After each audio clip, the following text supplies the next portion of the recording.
Halina't magluto ng pampahudong na kamuting kahoy. Paano lutuin ito? Halika, panoorin natin to. Una ay tanggalin ang udog sa dahon.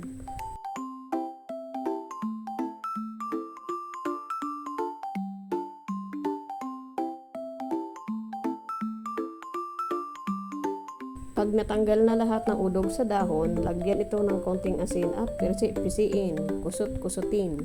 Maghugas ng kamay bago gawin yan para malinis at safe itong kainin.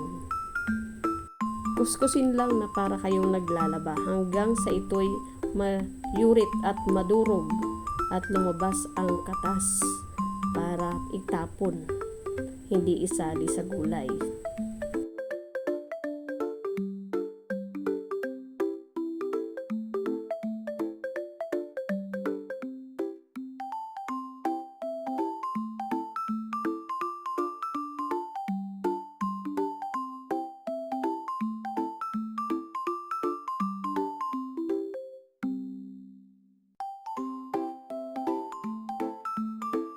Pagkatapos matanggal at mapiga ang katas, hiwa-hiwain muli ito para maging maliliit at magkapira-piraso.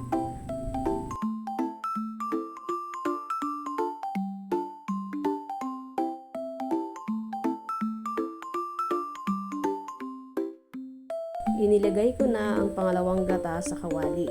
Sumunod ay ilagay ang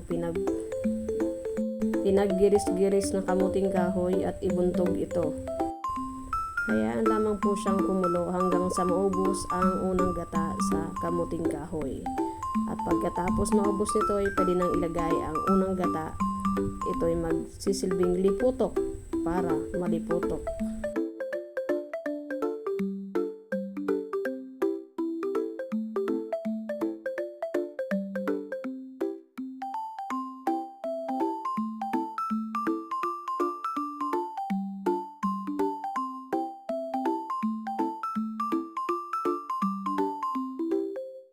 Sa mga panahon pong yan, wag niyong titikman kung ayaw niyong mahudong at tumirik ang inyong mga mata.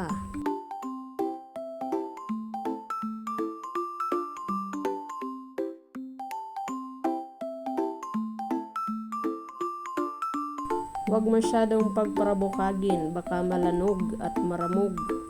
Pagkatapos maubos ng sabaw, ilagay naman natin ang sibuyas, bawang, pati ang sahog nito.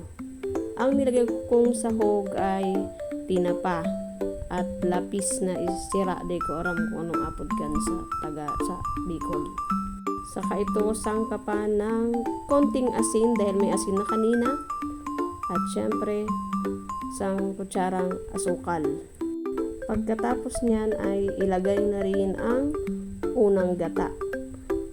Sa unang gata, ang pinangsabaw ko pala ay sabaw ng niyog mismo para mas masiram. Pero optional. Ang paglagay ng paminta o betchin ay optional lang din.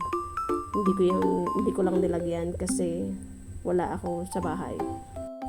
Kung ano lang available na panangkap sa bahay, yun lang nilagay ko. Hayaan lang itong magkalakaga hanggang sa maubos din ang gata at maglanalana na ito. Ibig sabihin ito ay luto na at handa ng kainin.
Kung ganyan na po siya, ay pwede na siyang tikman kung ayos na ba ang iyong pagkakatimpla. Remedyohan kung hindi pa ayos para sa inyo.